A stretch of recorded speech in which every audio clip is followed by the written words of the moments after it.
नमस्कार फरीदाबाद, मैं सौरभ भारद्वाज और आज हमारे स्टूडियो में पहुंचे हैं पारस भारद्वाज। एक बार उनके साथ फिर बातचीत करेंगे शहर की उन समस्याओं पर जिनसे आज शहर दो चार हो रहा है। और बड़ा मुद्दा जो है वो है चुनाव नहीं होने दे रहे हैं पारस साहब। नहीं, हम चुनाव नहीं होने दे रहे, ये तो बिल्कुल ही गलत स्टेटमेंट है। चुनाव सरकार नहीं होने दे रही। सरकार चाहती नहीं है कि जो जनता का मैंडेट जो है वो आए और जनप्रतिनिधि जो है वो दोबारा चुनकर आए। ये सरकार बिल्कुल नहीं चाहती है। चर्चा ये है फिलहाल शहर में कि कोर्ट में मामला लेकर गए हैं आप, और कोर्ट की वजह से जो चुनाव है वो चुनाव नहीं हो पा रहा है और लगातार उसे टालना पड़ रहा है। ये फिलहाल मामला है। और जिन लोगों ने, मतलब आप ये समझें कि फरीदाबाद लाखों रुपया खर्च कर दिया नेताओं ने, खासतौर से पार्षद जो उम्मीदवार हैं, पार्षद पद के उम्मीदवार हैं, उन्होंने लाखों रुपया खर्च कर दिया बोर्ड पर लटकने के लिए। बड़े बड़े होर्डिंग्स, बड़े बड़े पोस्टर्स आपने लगातार देखे होंगे, लगातार वो चुनावी खर्चे देखे होंगे जो लोगों को अपने साथ जोड़ने के लिए, मनाने के लिए उन्होंने लगातार खर्च किया है। और पारस, बात वहीं आती है कि ये चुनाव कोर्ट की वजह से नहीं हो रहे हैं। देखिए सौरभ जी, पहले तो ये समझने की कोशिश कीजिए कि चुनाव एक है कि चुनाव होना और एक है फेयर चुनाव होना। दोनों में बहुत फर्क है। सरकार चाहती है चुनाव हो, लेकिन सरकार ये नहीं चाहती कि फेयर चुनाव हो। ये इसका जो जीता जाता सजीव उदाहरण है वो आप अपनी वार्डबंदी से देख लीजिए। जो वार्डबंदी हुई है वो इतनी बेढंगे तरीके से इन्होंने वार्डबंदी की है कि उससे पूरे शहर का, जिसको अगर मैं बोलूं कि नाश कर दिया इन्होंने, वो काम करने का काम किया जो अभी इन्होंने कैंसिल भी, जो कोर्ट के आदेश से लगा लीजिए, चुनाव आयोग के हस्तक्षेप से लगा लीजिए कि वो जो कैंसिल वो हो गई है ना। तो हमारी सिर्फ इतनी सी लड़ाई है कि हम चाहते हैं कि जो भी इलेक्शंस हो, जो भी डेमोक्रेटिक इलेक्शंस हो, वो फेयर इलेक्शंस होने चाहिए। उसमें किसी एक व्यक्ति की, किसी एक नेता की मनमानी नहीं चलनी चाहिए। वो ऐसा नहीं होना चाहिए कि जैसे अंग्रेजों ने अफ्रीका का नक्शा स्केल और पेंसिल लेकर काट दिया था बिना उसकी डेमोग्राफी या बिना उसकी जो टोपोग्राफी देखे हुए। तो हम नहीं चाहते कि वार्डबंदी जो है इस शहर की, इस 26 लाख वोटर्स के शहर की जो वार्डबंदी है वो इस तरीके से की जाए कि उसमें पूरे शहर की ऐसी की तैसी हो जाए। तो उसी को लेकर हम लोग कोर्ट में गए थे। कोर्ट ने भी उस चीज का संज्ञान लिया। और अगर मान लीजिए हमारे केस में दम नहीं होता या हमारा कोई फ्रिवलेस मैटर होता तो कोर्ट हम पहली तारीख पर उसको एक्सेप्ट नहीं करती, उसको हटा देती। और चुनाव आयोग ने भी लास्ट में मान लिया, उसे मोहर लगा दी कि भैया बिल्कुल ही गलत तरीके से वार्डबंदी हुई है। मैं आपको इसमें और बताता हूं कि आप ये बताइए कि ऐसा कौन से शहर में हुआ है कि एक औरत के 196 बच्चे हुए, 1 लेडी 196 किड्स, है ना। ये तो संभव नहीं है ना। ये तो माता गांधारी को भी फेल कर दिया इन लोगों ने, माता गांधारी को भी फेल कर तो दिया। क्या इस तरह से इलेक्शन होना चाहिए? इस तरह की जनगणना के ऊपर इलेक्शन होना चाहिए? एक आदमी आयु 18 वर्ष है, उसके 52 बच्चे हैं। 18 वर्ष की उम्र में वो 52 बच्चों का पिता बन गया वो लड़का, है। तो आप सोचिए कि मतलब कि किस तरह का इन्होंने धांधेबाजी करी है। एक मकान है, 25 गज का मकान है, उसके अंदर 100 से ज्यादा लोग रह रहे हैं। उसमें जो वोटर्स हैं वो 100 वोटर्स रह रहे हैं। और जब मौके पर हमने उस मकान का देखा तो केवल 25 गज का मकान है। तो क्या ऐसे पे इलेक्शन होना चाहिए? इस तरह की जनगणना, इस तरह की वार्डबंदी, इस तरह के वोटर लिस्ट के ऊपर इलेक्शन होना चाहिए?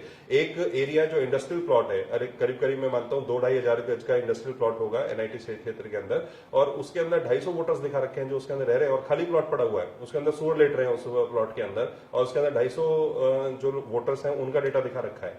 क्या ऐसी वार्डबंदी, ऐसी जनगणना के ऊपर क्या फेयर इलेक्शन पॉसिबल है? तो हमारा जो लड़ाई है, जो हम कोर्ट में लड़ रहे हैं, वो इस तरह की जनगणना के ऊपर, इस तरह की वार्डबंदी, इस तरह के फर्जीवाड़े के खिलाफ लड़ाई है। इलेक्शन से हमारा कोई रोकने का हमारे ना कोई मंशा। हमने तो बल्कि जो हमारी रिट डली हुई है, जो उसमें हमारी जो प्रेयर है वो ये है कि भाई सरकार फेयर इलेक्शन कराए और जल्द से जल्द कराए।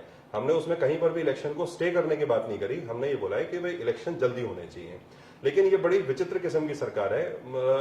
आप ये देखिए कि ये सरकार कुछ भी नहीं मान रही। ये संविधान का आर्टिकल 243U है, उसका क्लॉज 3 जो है वो मैंडेट करता है कि भाई जो लोकल बॉडी इलेक्शंस हैं वो 5 साल कंप्लीट होते हैं तुरंत ही हो जाने चाहिए। 5 साल के कंप्लीट होने से आप 1-1.5 महीने पहले उस प्रोसेस को शुरू कर दें ताकि वो कंटिन्यूएशन बनी रहे। ये उसको नहीं मानते, 243U को बिल्कुल इन्होंने जो उसकी धज्जियां उड़ा दी।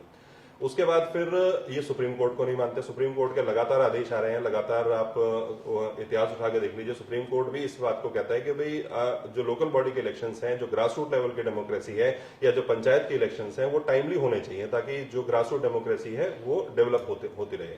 ये उसको भी नहीं मानते, सुप्रीम कोर्ट की बात नहीं मान रहे।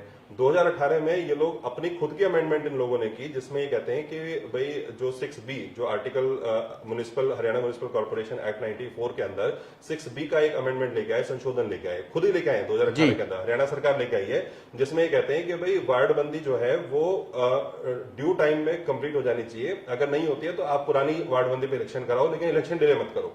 तो ये अपनी खुद की संशोधन किए हुए खुद के अमेंडमेंट को नहीं मान रहे हैं। ये पब्लिक का जो डिफरेंस ऑफ ओपिनियन है इनको लेकर के, जी वार्ड बंदी अल्टीमेटली की तो पब्लिक के लिए है ना, लेकिन जब लोग आंदोलनरत होते हैं, जब लोग शिकायत करते हैं, जब लोग कहते हैं जी गलत हुई है, ये पब्लिक के मैंडेट को भी नहीं मानते। तो मैं ये सवाल पूछना चाहता हूं कि सरकार मान किसको रही है फिर अल्टीमेटली? पब्लिक को ये नहीं मान रहे, सुप्रीम कोर्ट को ये नहीं मान रहे, अपने खुद के किए हुए संशोधन को ये नहीं मान रहे, संविधान को ये नहीं मान रहे। तो सरकार तो बेसिकली वेलफेयर स्टेट होनी चाहिए ना, वेलफेयर स्टेट, लोक कल्याणकारी लोक कल्याण के लिए राज्य। होनी चाहिए, लेकिन ये इनमें से किसी बात को नहीं मान रहे। तो ये तो एक तरीके से तानाशाही लेके आना चाहते हैं, ये ग्रासरूट डेमोक्रेसी को बिल्कुल ही जड़ से खत्म करना चाहते हैं। तो हम तो ये चाहते हैं कि इलेक्शन जल्दी हो, लेकिन इलेक्शन फेयर हो।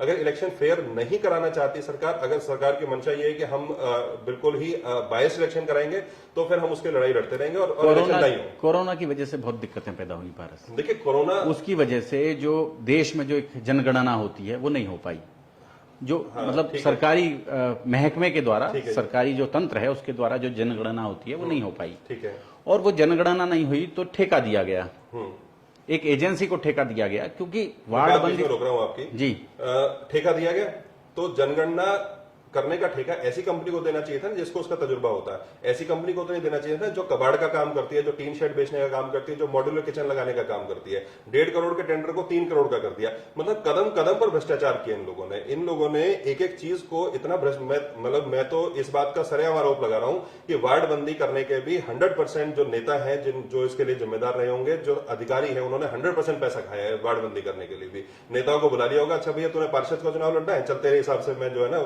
वार्ड काट देता हूं, दे जा भैया 10 लाख दे जा, 15 लाख रुपए दे जा, है ना। ऐसे करके तो उन्होंने पैसे की उगाही भी कर सकते हैं, इसमें कोई डाउट वाली बात नहीं है। तो ये इस तरह का काम भी ये हुआ होगा, इसकी जांच होनी चाहिए कि ये वार्ड बंदी आखिर किसके कहने पर ऐसी वार्ड बंदी हुई।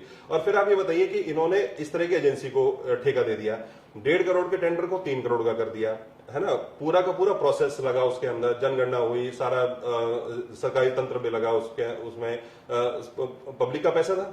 अब अल्टीमेटली वो पैसा कहां गया, उसकी रिकवरी कहाँ है उस पैसे की? भाई इनको उस एजेंसी से क्या इन्होंने पैसे वापस लिए? अभी तक कोई पैसा वापस नहीं लिया। वो पैसे तो कंपनी जो है वो खा पी के गड़प करके चली गई।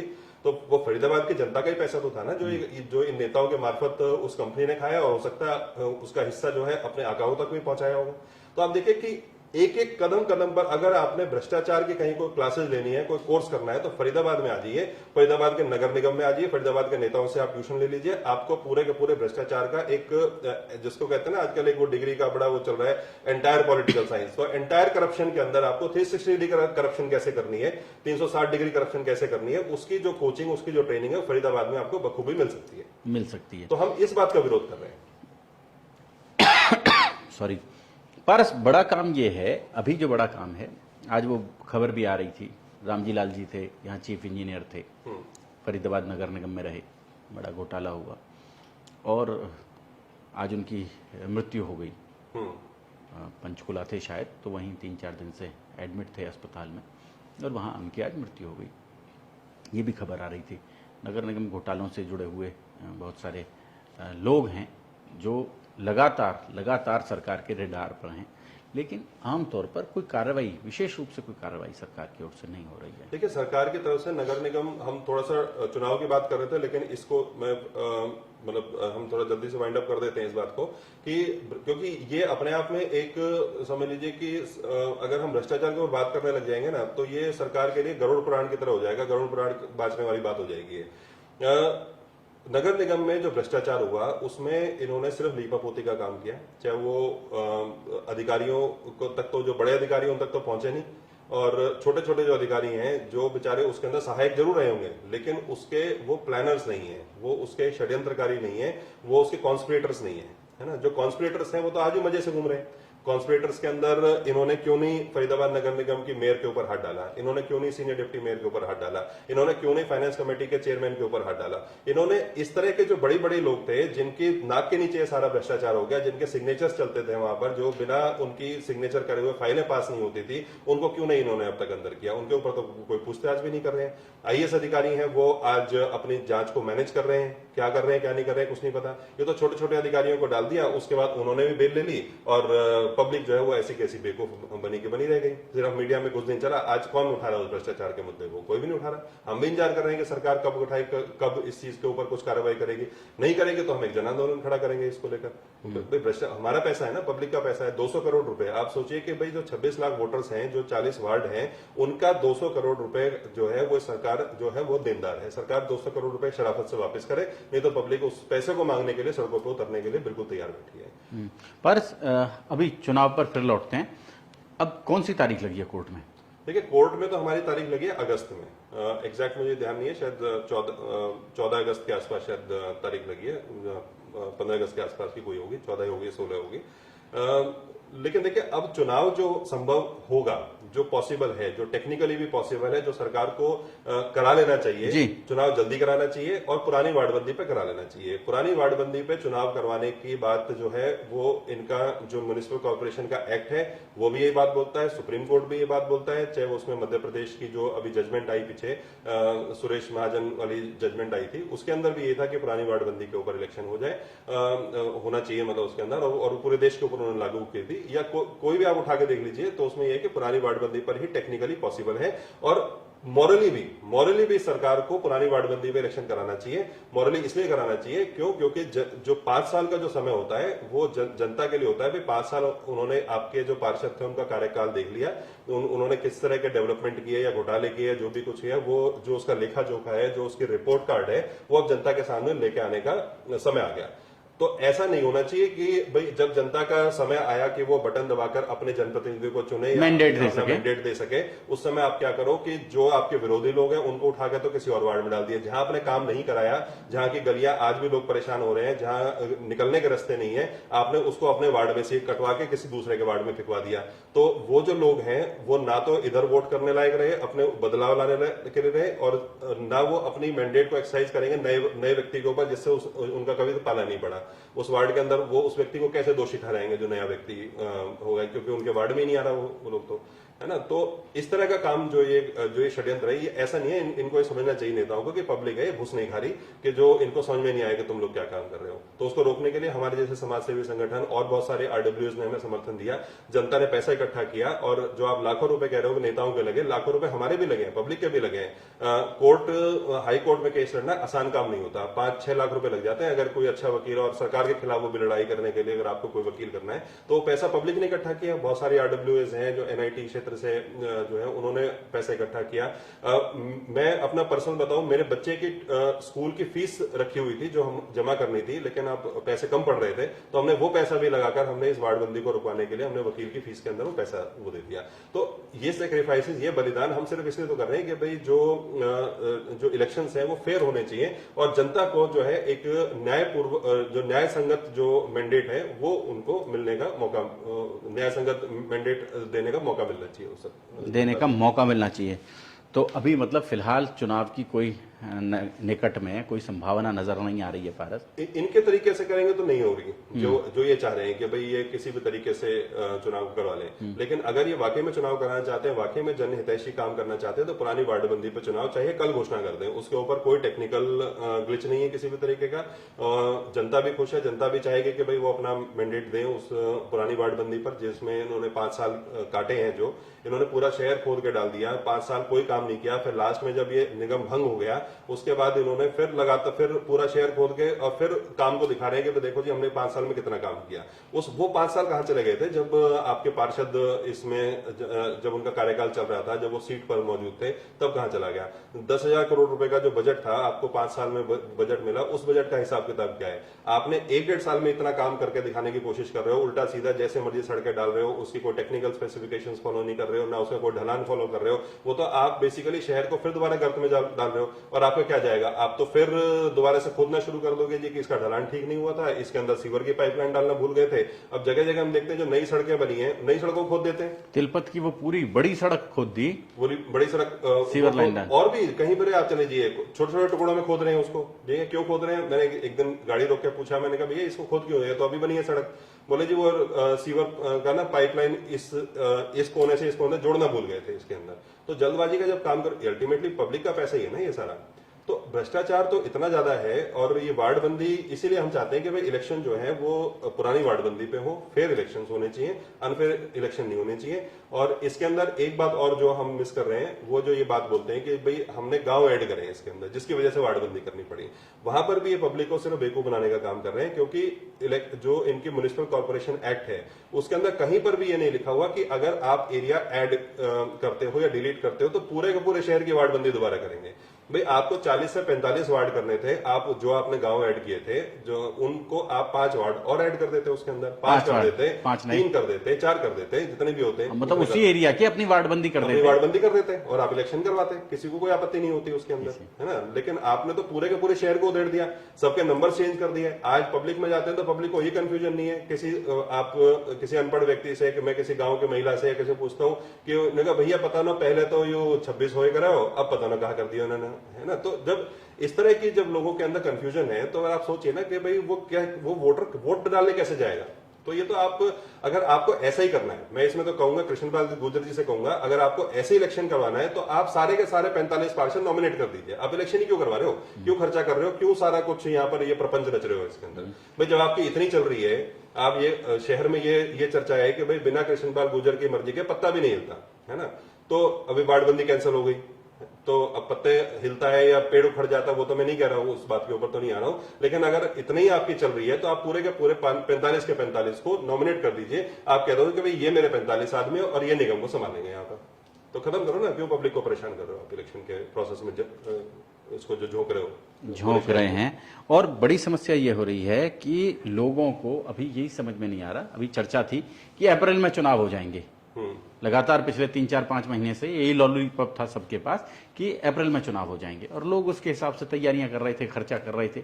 और जनता में भी था कि एक आदमी मिल जाएगा जिस पर कम से कम फोन करके ये तो बता पाएंगे कि सीवर ठीक नहीं चल रहा, पानी ठीक नहीं आ रहा, और ऐसे ही और मुद्दों को उनके साथ डिस्कस कर सकते। देखिए दो तरह की थिंकिंग्स हैं सौरभ जी इसके अंदर। पहली थिंकिंग तो पब्लिक की है कि हमें जनप्रतिनिधि मिल जाए, हम अपनी समस्याओं को लेकर उनके पास चले जाएं। और मैं आपको दूसरी पॉलिटिकल थिंकिंग बताता हूं।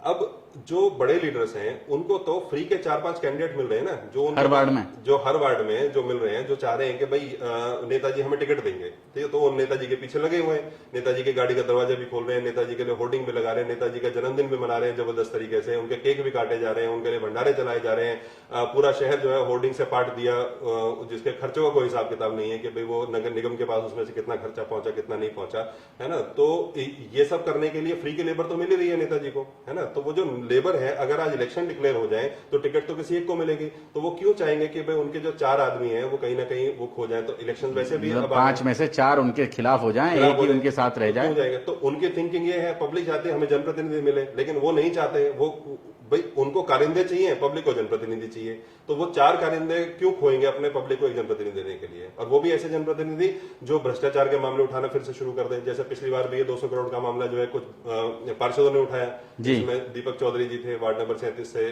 थे, और भी कुछ पार्षद थे जिन्होंने ये मामला उठाया था। तो वो क्यों चाहेंगे कि ऐसे कोई आदमी आए जो इनके जो भी कारगुजारियां चल रही है इस समय तो कोई पार्षद नहीं है। अब क्या स्याह सफेद हो रहा है नगर निगम में, टेंडर्स में क्या हो रहा है उसकी कहीं चर्चा ही नहीं है। चर्चा नहीं, कोई देखने वाला नहीं है ना, कोई पूछने वाला नहीं है, कोई इसके ऊपर नजर बनाने वाला नहीं है, तो इसलिए अपनी मनमर्जी। आज ही चर्चा हो रही थी ये जो बीके हॉस्पिटल और नीलम पर जो जाम लगता है उसकी बहुत बड़ी वजह है कि एक बार आदमी चढ़ जाए पुल पर तो उसको वहां से घूम कर आना पड़ता है बीके से, तो अननेसेसरी वहां प्रेशर है।